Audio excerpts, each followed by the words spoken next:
ప్రపంచంలో మనుషుల్ని పోలిన మనుషులు ఉంటూనే ఉంటారు. నీ భర్తే నేను జ్యోతిని కాదు అని ఒప్పుకున్నప్పుడు ఇంకా ప్రాబ్లం ఏముంది? ఇంకా టాపిక్ వదిలేద్దాం. ఓకే.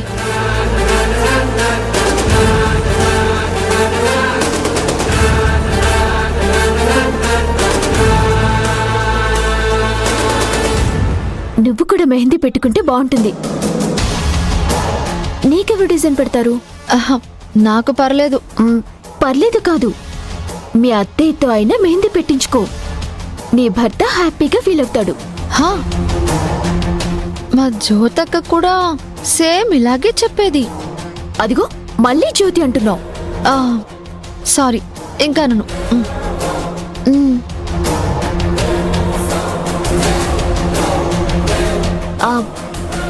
మా పెళ్ళయ్యే వరకు మీరు ఇక్కడే ఉండాలి. తప్పకుండా ఉంటాం. అయినా మీ పెళ్ళి ఏర్పాట్లు చూసేది నా భర్తే కదా. నువ్వు బయటపడే వరకు ఇక్కడే ఉంటాం. నువ్వెంత ట్రై చేసినా వర్ష చివరి కోరిక నా ఆశయం పూర్తయ్యే వరకు నేను బయటపడను శ్రావ్య.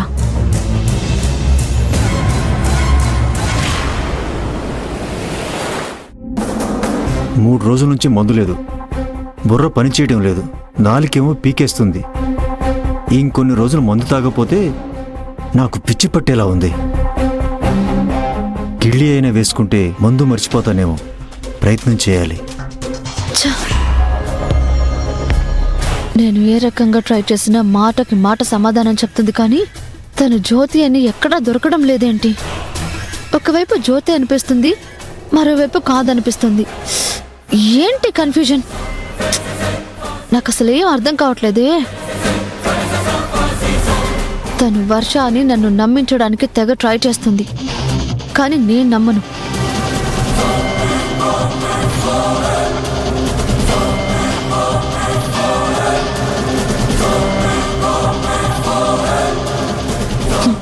దొరికారు.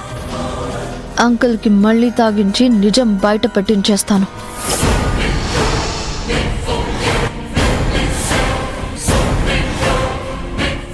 అంకుల్ ఎలా ఉన్నారు?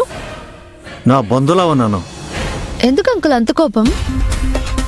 మందు లేక కోపం, ఫ్రస్ట్రేషన్, డిప్రెషన్ అన్నీ కలిసి వస్తున్నాయి.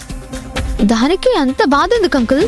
పని వాళ్ళు ఎవరినన్నా పిలవండి, మీకు నచ్చిన బ్రాండ్ చెప్పండి, మనీ ఇస్తాను, తెప్పించుకుని తాగండి. ఆ రోజు చెప్పారు కదా, అలాగే అందరి ముందు తను వర్ష కాదు జ్యోతి అని చెప్పండి. ఇంకా ఆ విషయం మర్చిపోమ్మా, అది కుదరని పని. ఎందుకు అంకుల్? ఎందుకేంటమ్మా, గుళ్ళో అమ్మవారి మీద నన్ను మందు తాగొద్దని వర్ష ఒట్టేయించుకుంది కదా. వట్టుదేముంది అంకుల్, తీసి గట్టు మీద పెట్టండి. మందంటే మీకెంత ప్రాణం, తను ప్రమాణం చేయించిందని మీరెలా మానేస్తారు? ఒట్టు తీసి గట్టి మీద పెట్టాలా? ఆ అమ్మవారి పవర్ నీకు తెలియదు అనుకుంటా. మాట తప్పితే నన్ను పాడి మీద పడుకోబెట్టుద్ది. బ్రతుకుంటే రామరాజు పెళ్ళాకైనా మందు తాగి బతకొచ్చు. జ్యోతి, నువ్వు చాలా తెలివిగా మా దగ్గర బయటపడకుండా అన్ని దారులు మూసేస్తున్నావు. అయినా నేను నిన్ను వదలను. అన్ని అనాథాశ్రమాల వివరాలు తీసుకొచ్చి ఎప్పట్లాగే ఆఫీసులో పెట్టాను నానమ్మా. పోయిన నెలలో ఒక్క వివేకానంద అనాథాశ్రమం నుంచి మాత్రమే 3 పిల్లలు దత్తత వెళ్లారు. దత్తత తీసుకున్న తల్లిదండ్రుల వివరాలు పూర్తిగా తెలుసుకున్నాకే పిల్లల్నిచ్చారుగా? అవునానమ్మా. సరే, సంక్రాంతి వస్తుంది. ఊళ్ళో సంబరాల కోసం మనం ఇవ్వాల్సిన డబ్బులు రెడీగా ఉంచావా? అన్నీ రెడీగా ఉన్నాయి నానమ్మా. నమస్కారం అమ్మా. నమస్తే అమ్మా. నమస్కారం. ఎలా ఉన్నారు? మీ దయ వల్ల అందరం బాగున్నామమ్మా.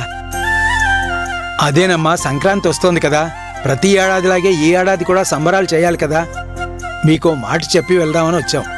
ఘనంగా చెయ్యండి. సంబరాలు అంబరాన్ని అంటాలి. వేరే ఊర్లో ఉంటున్న మన వాళ్ళందరూ పండక్కి ఇంటికొస్తారు. అందరూ ఒత్తిడి మర్చిపోయి పండగ రోజు సందడి చేసి ఈ జ్ఞాపకాలతో సంతోషంగా తిరిగి వెళ్ళాలి. యథావిధిగా ఆ 2 రోజులు గుళ్ళో అన్నదానాలు చెయ్యండి. తప్పకుండా అమ్మగారు.